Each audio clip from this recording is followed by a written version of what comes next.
नमस्कार विद्यार्थी मित्रांनो. महाटेट परीक्षेमध्ये यश मिळवण्यासाठी आज आपण एका खूपच महत्त्वाच्या विषयावर बोलणार आहोत. तो म्हणजे बालमानसशास्त्र आणि अध्यापनशास्त्र. चला तर मग लगेच सुरुवात करूया. खरं सांगायचं तर हा असा विषय आहे जो तुमचा फायनल स्कोर ठरवू शकतो. त्यामुळे जर चांगला स्कोर हवा असेल तर यातली प्रत्येक गोष्ट आपण अगदी सोप्या भाषेत समजून घेणार आहोत. आज आपण काय काय बघणार आहोत? आधी समजून घेऊ की अध्ययन म्हणजे काय, मग त्याची प्रक्रिया कशी असते, त्यावर कुठले घटक परिणाम करतात, आपल्या प्रगतीचा आलेख कसा दिसतो, अनुवंशाची भूमिका काय असते आणि सगळ्यात शेवटी काही प्रश्नांचा सरावसुद्धा करूया. चला तर मग आपल्या पहिल्या आणि सगळ्यात बेसिक प्रश्नाकडे येऊया. हे अध्ययन म्हणजे लर्निंग म्हणजे नेमकं काय असतं? बघा, गेट्स नावाचे मानसशास्त्रज्ञ म्हणतात की अनुभव आणि प्रशिक्षणातून आपल्या वागण्यात जो बदल होतो त्यालाच अध्ययन म्हणतात. साधं उदाहरण घ्या. आपण सायकल शिकतो, सुरुवातीला पडतो, पण सरावाने तीच सायकल आपण सहज चालवतो. हाच तो अनुभवातून आपल्या वागण्यात झालेला बदल. आता स्किनर काय म्हणतात ते पाहूया.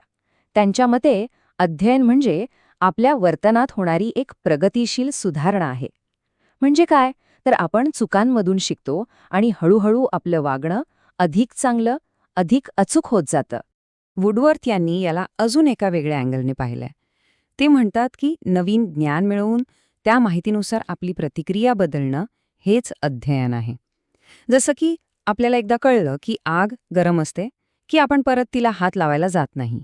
तर या सगळ्या व्याख्यांचा एकच अर्थ निघतो जो परीक्षेसाठी खूप महत्वाचा आहे.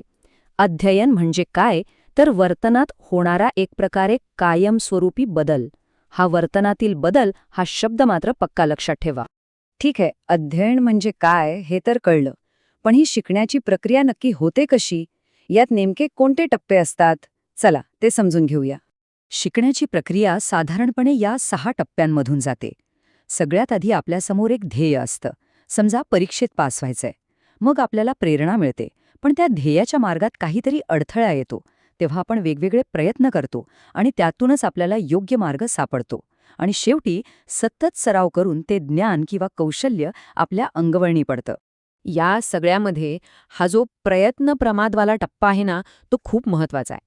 कारण अनेकदा आपण प्रयत्न करताना चुकतो आणि त्या चुकांमधूनच तर खरं शिकतो. परीक्षेमध्ये यावर हमखास प्रश्न विचारतात, त्यामुळे हे लक्षात ठेवा. आता आपण त्या घटकांबद्दल बोलूया ज्यांचा आपल्या शिकण्याच्या प्रक्रियेवर परिणाम होतो. हे घटक मुख्यत्वे 2 प्रकारचे असतात. एक म्हणजे आंतरिक घटक, जे आपल्या आतून येतात, जसं की आपली बुद्धी, आपली आवड, आपलं आरोग्य. आणि दुसरे असतात बाह्य घटक, जे आपल्या आजूबाजूच्या वातावरणातून येतात, जसं की शाळा, शिक्षक आणि घरातलं वातावरण. ह्या दोन्ही गोष्टींचा शिकण्यावर खूप मोठा परिणाम होतो. आणि आता एक परीक्षेसाठीची खास ट्रिक. परीक्षेत अनेकदा विचारलं जातं की शिक्षक हा आंतरिक घटक आहे की बाह्य? तर एक गोष्ट पक्की लक्षात ठेवा, शिक्षक हा नेहमीच बाह्य घटक मानला जातो.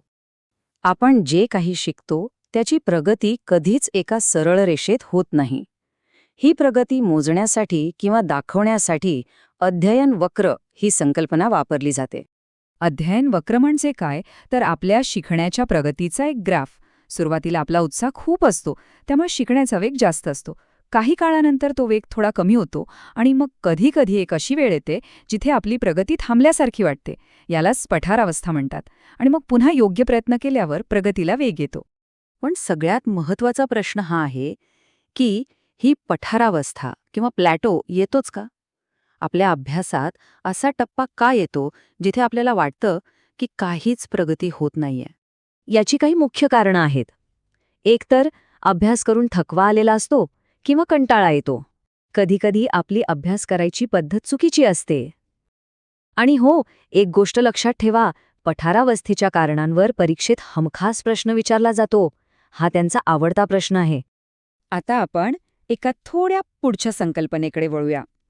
मुलाच्या विकासावर आणि त्याच्या शिकण्याच्या क्षमतेवर अनुवंशाचा कसा परिणाम होतो हे आपण मेंडेलच्या नियमांमधून समजून घेऊ. मेंडेलने अनुवंशाचे 3 सोपे नियम सांगितले. पहिला, समानतेचा नियम, म्हणजे मुलं साधारणपणे त्यांच्या पालकांसारखीच असतात. दुसरा आहे भिन्नतेचा नियम, ज्यामुळे मुलांमध्ये थोडं वेगळंपण दिसतं. आणि तिसरा जो खूप इंटरेस्टिंग आहे तो म्हणजे प्रत्यागमनाचा नियम. यानुसार खूप हुशार पालकांची मुलं कधीकधी सामान्य बुद्धीची असू शकतात. चला, आतापर्यंत आपण जे काही शिकलो ते तपासून बघायची वेळ आली आहे. या शेवटच्या भागात आपण परीक्षेच्या दृष्टीने महत्त्वाच्या काही प्रश्नांचा सराव करूया. तयार आहात? आपला पहिला प्रश्न आहे, अध्ययन वक्रामध्ये पठारावस्था येण्याचं कारण काय असू शकतं? पर्यायांकडे नीट बघा. आपण नुकतीच यावर चर्चा केली आहे. आणि बरोबर उत्तर आहे पर्याय क, थकवा, कंटाळा किंवा चुकीच्या पद्धतींमुळे आपली प्रगती थांबल्यासारखी वाटते. अगदी बरोबर.